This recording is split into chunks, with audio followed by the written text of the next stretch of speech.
Eu vou fazer um breve comentário sobre o filme Alice dos Anjos, de 2021, dirigido e roteirizado por Daniel Leite, que foi aluno do curso de cinema, né? Eu tenho um olhar muito intenso sobre a questão dramatúrgica e as questões visuais ou estéticas do filme, ou seja, a direção de arte do filme. Isso me interessa. A junção da direção de arte com a narrativa, com a história, né? A dramaturgia. O Alice dos Anjos, ele tem esse desenho circular. Ele começa e termina quase que da mesma forma. Ele mostra essa questão do redondo, ou seja, do cheio. O que quer dizer o redondo? A unidade.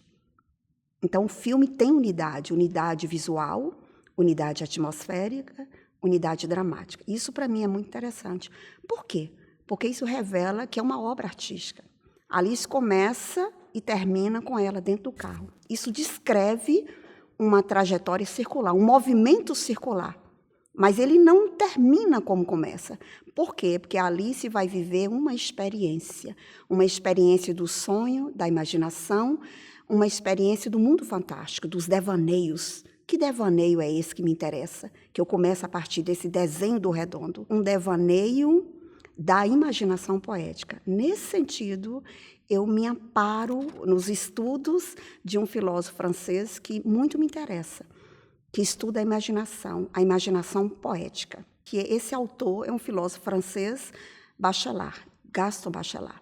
E Bachelard vai estudar, durante muito tempo, ele ficou intrigado pelas questões da imaginação, e da imaginação precisamente poética, porque essa é uma imaginação artística, e ela está presente no filme.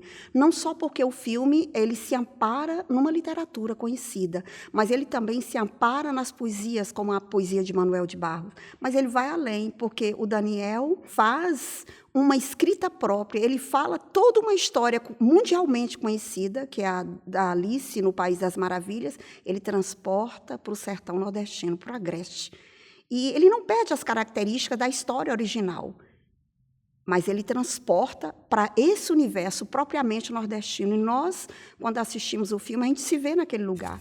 Que lugar é esse que vai descrever essa ideia do redondo, da intimidade, o sonho, a imaginação dela, os devaneios dela, a fantasia de Alice começa dentro da casa da avó. Não só porque a história que mais importa para Alice não é a história lida pela irmã no livro. A irmã lê a história, a avó conta a história, ou seja, a memória oral ela é mais importante para Alice, ela tem mais força para Alice adentrar no mundo da fantasia.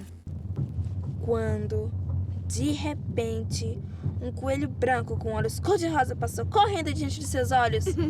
Que foi? Vandira. Ela contou uma história muito diferente. Ela disse que no lugar do coelho era um bode. Um bode? Sim, um bode preto apressado. Daí ela disse que eu era Alice. Mas você é Alice.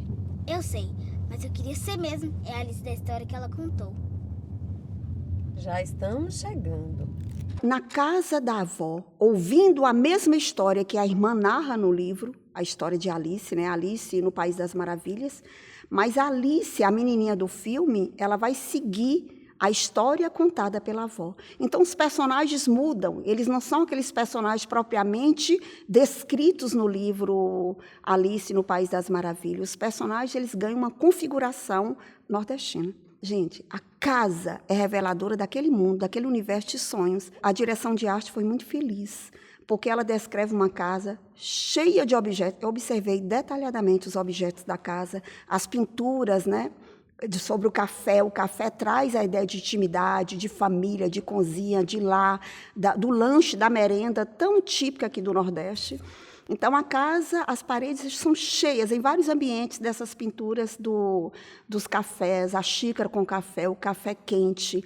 Quando você entra na cozinha, na sala, no quarto da avó, tem um detalhe que me chama a atenção, além dos objetos, dos livros, porque a avó é uma educadora, e o filme educa no sentido libertário, de libertação mesmo, que a educação ela deve o quê? Libertar, expandir o indivíduo, não deixá-lo fechado no mundo de um conhecimento meramente fechado, mas a educação, ele expande aquele conhecimento para o mundo, porque a educação fala de mundos. Algo que me chamou muita atenção e que foi muito feliz no filme, a meu ver, as janelas abertas, janelas e portas abertas, e aquela luz do sol que entra, que filtra os objetos, que filtra os personagens, as cores, a cor da parede, de tudo, as flores que compõem a casa, da parte externa à interna da casa, tudo aquilo é filtrado pela luz, aquela luz do sertão, principalmente quando ela entra pelas janelas e portas.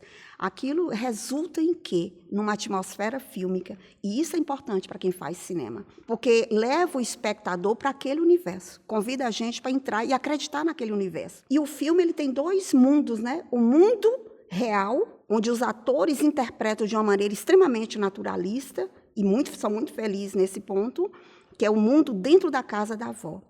Aquele mundo é muito importante, é o mundo da memória, é o mundo da ancestralidade, está ali dentro. Mas tem um outro mundo, o mundo da fantasia.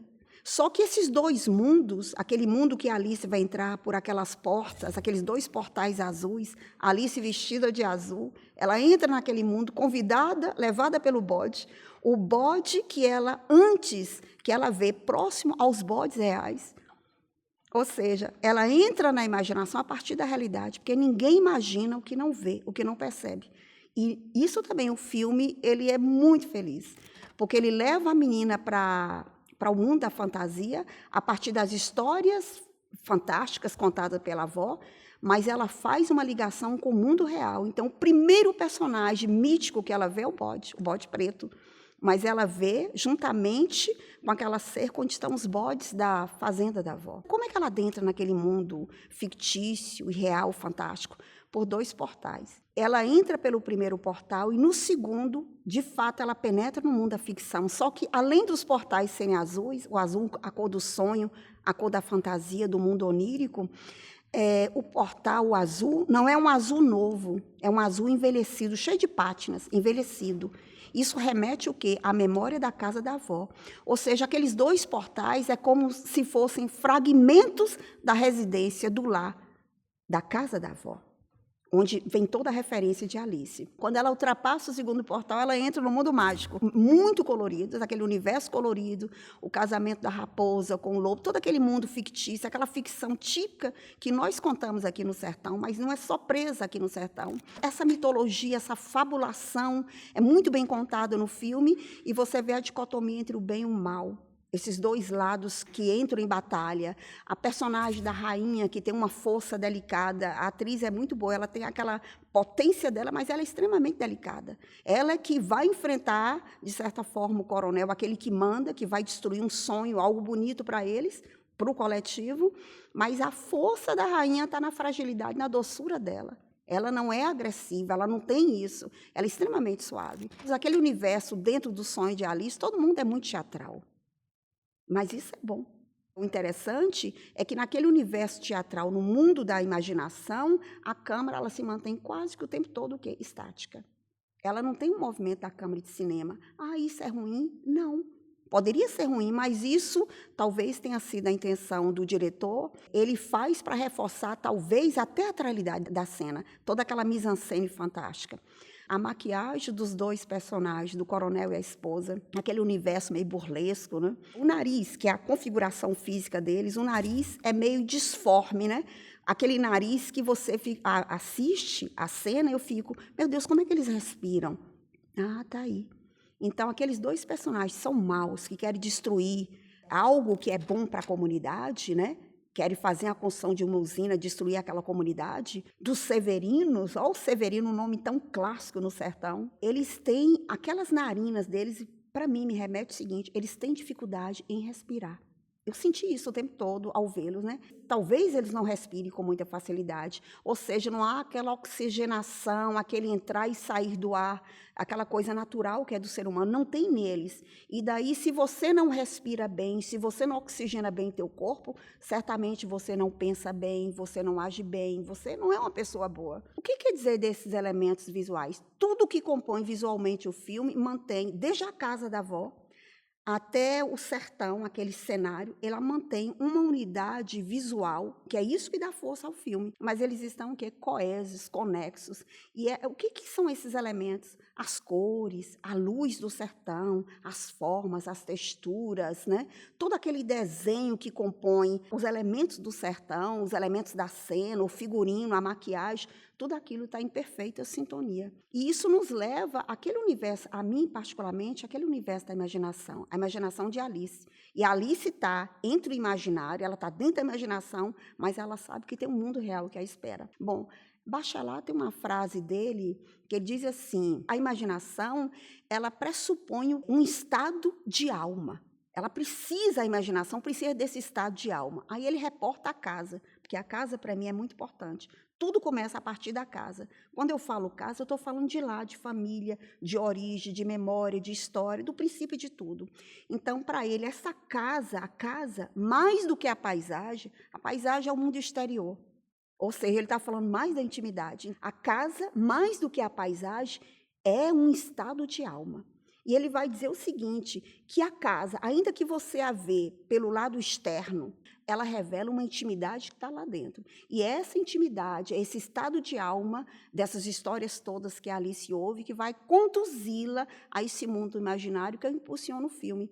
Ou seja, a Alice retorna a uma série de acontecimentos e a Alice termina dentro do carro como começou, ouvindo as histórias, e agora a mãe dá uma sugestão para ela, por onde ela poderia também recomeçar suas histórias, ao mergulhar naquele espelho, ou seja, sair desse mundo e entrar no mundo da imaginação. E ela entende como sendo o cinema. É isso aí.